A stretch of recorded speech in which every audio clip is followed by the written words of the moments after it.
Moms are cool, and JoJo's Bizarre Adventure is cool, so when you combine those two things, oh boy, that's a lot of power. But besides the expected Kakyoin joke, moms in JoJo's Bizarre Adventure play a big role, even if they don't feel like the most prominent characters. They may not always take the battlefield, but they do provide support that characters need, or just propel the plot, even if it's indirect. In this video, I'm going to look at the quote-unquote best moms in JoJo's. While JoJo's has a lot of moms, some of them are not winning any Mother of the Year awards anytime soon, but at least they provide some interesting lore to get them on this list. Simply, the better the job we feel these characters do as moms, the higher their ranking. And since it's a list about moms, I of course called in my own mom to co-host with me. Hi everyone, I'm happy to be back to give my expert opinion as a mom about the moms of JoJo's. Now, let's bond with our top 10 moms in JoJo's Bizarre Adventure. Number 10, Giorno's mother. When it comes to moms in part 5 and beyond, not the best pool. Giorno's unnamed mom fulfills the most basic criteria to make this list, being that she's a mother and that's it. She goes out partying because she doesn't want to waste her youth and then leaves baby Giorno either alone or with his abusive stepfather. She has such expressive eyes, it's a shame there's no kindness behind them. She was originally a single mother, as the father of Giorno was Dio, who was too busy being dead during part 5, so marrying Giorno's eventual abusive stepfather meant she could go out guilt-free. Well, she never had guilt to begin with, but the point is she left Giorno with the stepfather now. Makes you wonder, if she stayed with Dio in some alternate universe somewhere, would Giorno have been in better hands? She definitely doesn't have good taste in men. It's a wonder how Giorno has good morals. That's probably because of the friendly mafia guy who Giorno saved. He refused to sell dangerous drugs to the vulnerable, which Giorno picked up on. He basically acted as Giorno's third dad after Giorno saved him. This guy had more morals than the mom, stepdad, and Dio combined, and Giorno was able to reject the negativity of his family tree and embrace the dream that this guy had. Though, to give a little benefit of the doubt, the narrator said the stepdad was only abusive whenever the mom was away, so perhaps he put on a really good act in front of her and the mom truly was unaware. Maybe if she had been around more when Giorno was growing up, she would have seen what was happening. Though seeing her personality, I don't know if she would have cared. Yeah, that's really just me having wishful thinking about preserving the legacy of the various moms of the protagonists in this series. The good news is, she's simply an outlier for proper JoJo mom behavior. Number 9, Diavolo's mother. So to get on the lower tier of this list, sometimes the best thing you can do as a mom in JoJo's is not do anything terrible to your child. While this unnamed woman was serving a 10-year prison sentence, she gave birth to a child mysteriously 2 years into it, and that baby ended up being our part 5 antagonist, Diavolo, or Doppio depending on your perspective. Either way, he was a cute little bean. At the very least, this mom took the situation seriously, knowing that this weird birth was going to happen and maybe she should take a role. But no, instead they gave the baby to a priest in the woman's village. All went well for the priest and Doppio for about 15 years, until we learned that Doppio has a split evil personality Diavolo, and the mom was under the floorboards of a house somehow because of him, and this teenager had murderous tendencies overall. And then the timeline proceeds as we know it, and Diavolo takes over the mafia. The priest didn't do a very good job of raising Diavolo if he became head of a mafia. His mom would have done a better job in prison. At least you would have understood why he turned out the way he did. Well, the mom made it sound like the father was an otherworldly creature of some sort, and her pregnancy situation was expected because of that. Also, she was prisoner 666, so cut the priest some slack. That child may have been related to the devil. You would have thought the priest could have exorcised the evil right out of him. I guess we're blaming that kindly old priest for all of this. Congratulations, Diavolo, his mom, and his unknown dad. You're all off the hook. Number 8, Enya. In terms of mom status, Enya does protect her son and wants him to get whatever he wants for himself, so it's a relationship. That being said, neither of them are good people. Enya is compliant in helping Dio learn about stands and mobilizing other easily corrupted stand users to help Dio obtain the Joestar blood for ultimate power, and her son, Jay Guile, is a murderer and all-around horrible person. It looks like the apple didn't fall far from the tree. I'm interested in learning about Enya's parenting dynamic and what she did before all of this. I'm assuming she's good at helping her son cover up murder on the side when she's not just being a scholar of the supernatural and stands. I'll guess that she's a chaotic neutral overall and just likes to watch the world burn. If you'd ask me what a nightmare looks like, I'd say her. But hey, on paper, the bare-bones description of calling her a mom that helps out her son isn't too bad. She gets involved with the revenge triangle of her trying to kill Polnareff for killing her son who killed Polnareff's sister, so at least she's consistent in the love for her son. And we get to see her stand control people like puppets to get that revenge. You want something that looks cool on default? Make it a skull. Don't even give it a body, just make it an endless supply of mist with hands and a head. Gee, why do I feel like I want to read a Stephen King novel right about now? The main downside of her stand having a body made of fog is it ends up being the only thing that allows her to be defeated. Star Platinum defeats Enya with the suck, creating the iconic scene of him absorbing the fog by inhaling deeply, preventing Enya from breathing, forcing her to surrender. Star Platinum has more power than a Hoover wind tunnel vacuum. Boy, I could have used that the last time I tried to clean out the attic. It's no Star Fingers, but it's up there with the weirdest things that he's done. This was when Araki was still trying to figure out how stands should work and just gave Star Platinum the powers of being the protagonist before bringing it back to light speed reactions. Also, not sure if this is indicative of Enya's parenting skills, but she's really good at putting on an act that she's a kindly old lady. Though when she's exposed, she lets go the act quickly to go all out, and gets pretty graphic with how she wants to get her revenge. So it's a stark contrast, but we know that she can fake being calm to an extent. I think she needs an anger management support group, or at least a deep breathing meditation app. Number 7, Bucciarati's mother. Part 5 has a lot of moms per capita, so when looking for the best mom in the part, there are ample options but a low bar.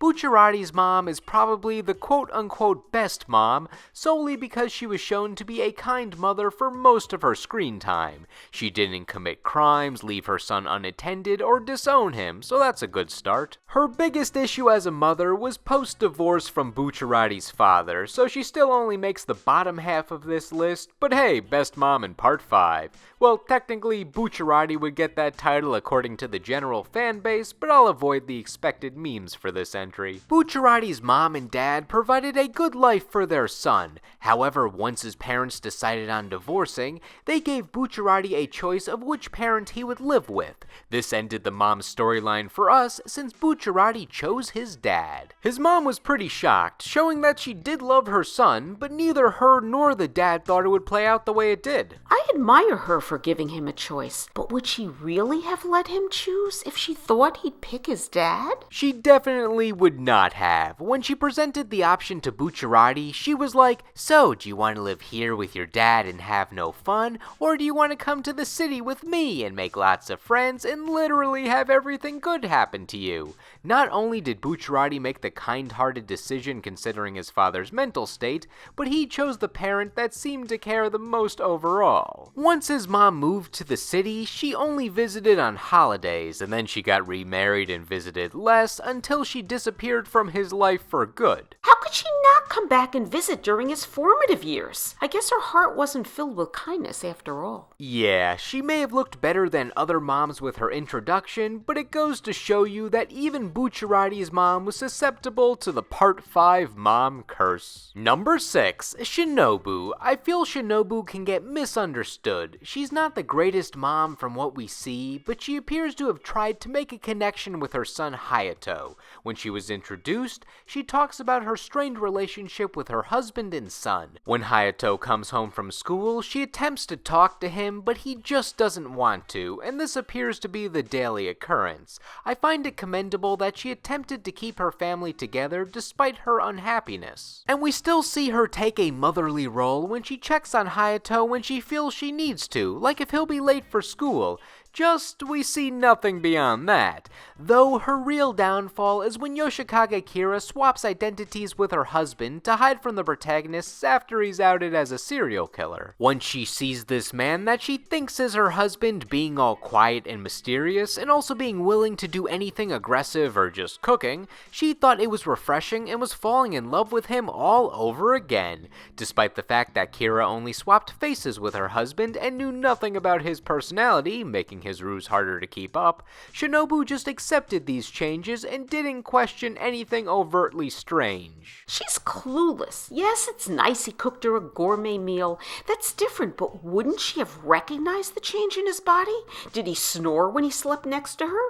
Obviously, the cat recognized the difference. She's been easily duped by a serial killer. As mentioned, it was just a face swap. Was her husband always this ripped? Plain and simple, she thought this new personality was worth keeping a relationship over, so it distracted her from calling out Kira for being weird. This ultimately made Shinobu more of a foil for Hayato, who was actually trying to expose Kira's identity. Shinobu would never believe that her husband is not who he claims to be, and she trusts Kira to watch after Hayato as his father. It made Shinobu seem more like a neglectful mom, even though she thought her son was just as safe as he always was. While she never learned about her husband or Kira's fate on screen, I'm sure she eventually learned about the death of the man that she thought was her husband. Perhaps the whole ordeal even brought Hayato and her closer in the long run, possibly helping her improve as a mother. But hey, that's all up to speculation now. Number 5. Suzy Q. Suzy Q in Part 2 was mainly introduced to be Joseph's love interest and didn't have much to elaborate on, and we were almost faked out that she would just be an innocent soul who mostly stayed out of conflict in Part 3 as well. However, it was a pleasant surprise when she got about 2 chapters/episodes dedicated to her to show how she takes a situation seriously and is not completely oblivious to trouble when it is afoot. My first impression of her was as a pretentious socialite, but my attitude changed when she decided to go to Japan on her own.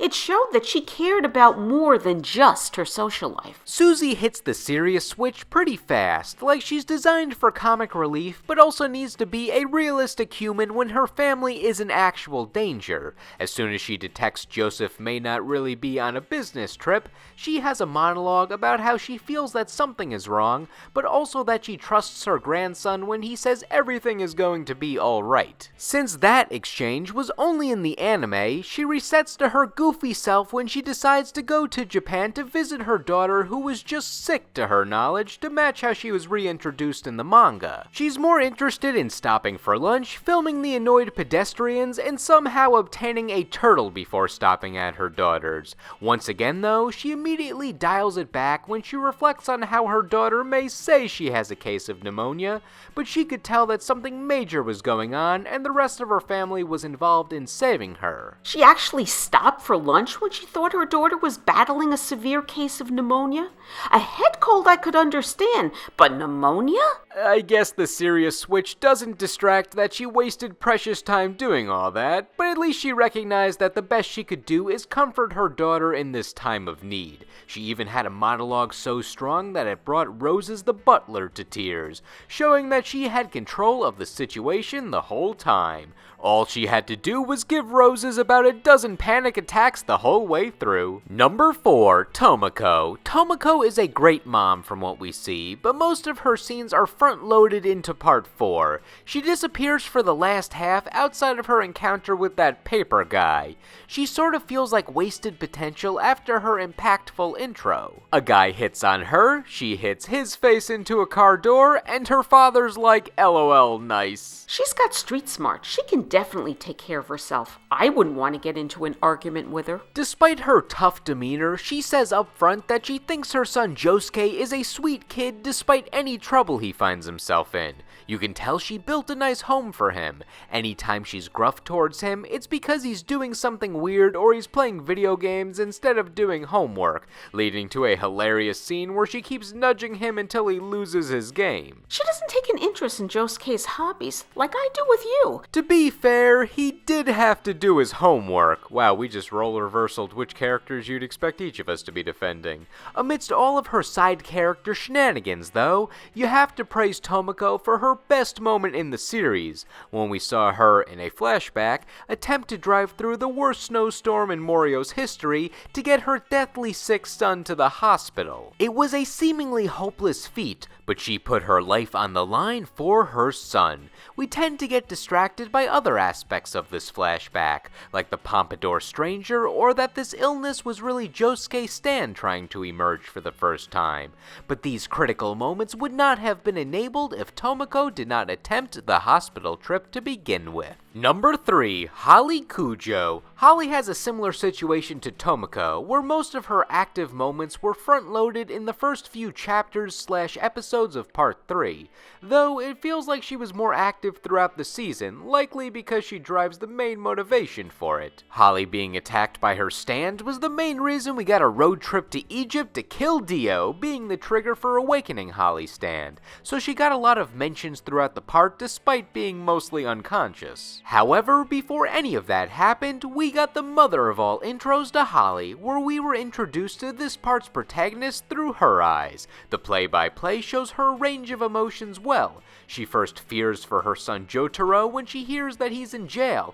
Then she goes to the other extreme where she fears that her son killed people despite never having a background in murder. She assumes the worst and hopes for the best, sort of like me without the killer son part. Her life with her son flashes before her eyes until she reaches him in his cell and realizes everything's fine. He just tells her to get out of my face, you word I would never say in front of my mother, so she defaults back to, oh, okay, this is normal, great. He'd need the bars to protect himself if he were my son. Get out of my face? I'd love to give him a slap across his face, and I'm not one to advocate violence. I think Holly needs some of my mommy boot camp, and she wouldn't let herself be walked all over.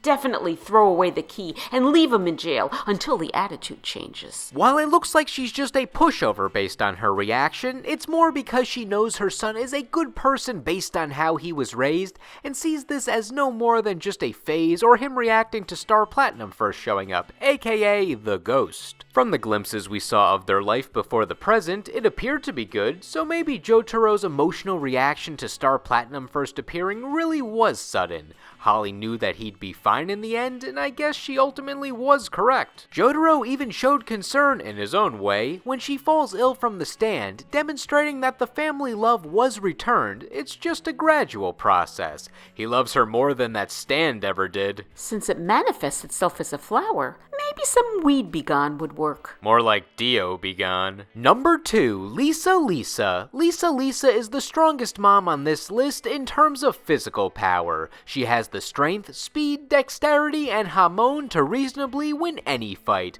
barring a look-alike clone in a cheap shot. That was very unfortunate. Her design and fighting style were so beloved that she inspired a Street Fighter character, Rose. Lisa Lisa fights by channeling hamon through her scarf, and that's basically all you need. There's so much you can do with such a wavy piece of fabric, so go fancy or just quick and simple for your finishing moves. But how was she as a mother? She doesn't get to interact with her son too much in the grand scheme of things, but that's because she has to protect her family in other ways first. Her husband was George Joestar II, a notable pilot in World War I who had no idea his commanding officer was Dio's last remaining vampire servant waiting to kill him for revenge against his father. Not sure how this usually mindless zombie gained a mind and notoriety in the military, but whatever works. George was killed by the zombie, and Lisa Lisa reacted on impulse, found the zombie, and killed him in response.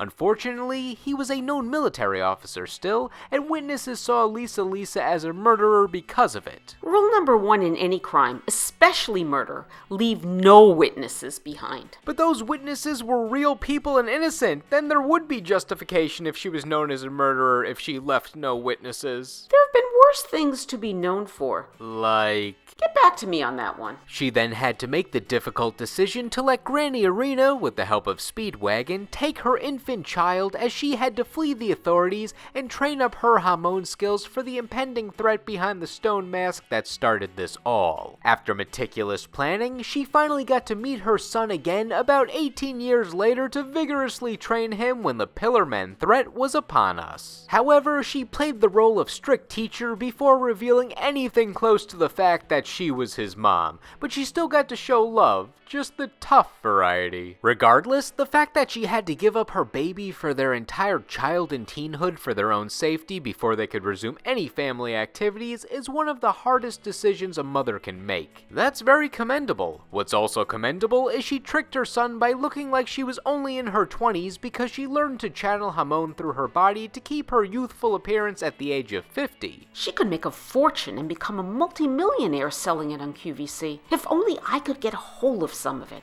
I could look as young as you. Much easier than plastic surgery. You can't really bottle up hormone. It's more of a spiritual sunlight energy thing that requires you to, you know what, go for it. Who knows? Honorable mentions, Jolene's mom. For a character you think would have plot prominence, she's only vaguely in flashbacks as basically a background character. But Jolene turned out well, and the mom was a single mother with Jotaro missing, so I assume she was a good mom. Diego Brando's mom. If we just go by a certain part of Diego's life, she's a great mom, doing everything she can to make life the best it can be for her son while living in poverty. And yeah, that's actually fair. I was going to bring up how she attempted to bury her infant son alive, but there are complexities to the story that make you notice the good from her way more than the bad. And Jonathan's mom. We basically know nothing about her, but why did she have the stone mask? How did that get into her possession to begin with? So when initially thinking of which character would end up being at number 1, I wasn't expecting this one to be at the top. She's a great mom, but she's a character that gets lost in the shuffle of the JoJo's legacy. Though when looking at everything that she had to endure and how she had to raise her children, I learned to appreciate her more. And we have to go all the way back to part 1 for her. Part 1 for number 1, which is Irina Pendleton Joestar. As mentioned, I underrated Irina initially, which is probably because part 1 is generally towards the bottom of the JoJo's popularity ladder. I was in the same boat as a lot of people where it was important to watch or read since it sets up the whole story, but I didn't find it as interesting as what came after it upon my first watch. At the time, part 1 to me was mainly just the cool Dio fight, Hamon appearing, Dio summons those forgettable knights, Speedwagon's hot bod, this sword says luck, now it says pluck, Dyer does the Thundercross split attack, Dio's defeated, then he's not, and then he gets a cheap turnaround on Jonathan. The end, now we can go home, bring on the Pillarmen and stands. However, when I brought out part 1 for various rewatches, I felt more of an appreciation for it. I'm not sure if it's the simpler story, knowing what's going to happen, or the charm of the characters. To focus on the character of this entry, Irina is just as brave as the trained warriors of the part. Even though she doesn't fight, she shows it in other ways. After Jonathan's first fight with Vampire Dio, she fatefully meets back up with him for the first time since childhood when working as a nurse at the hospital he was taken to.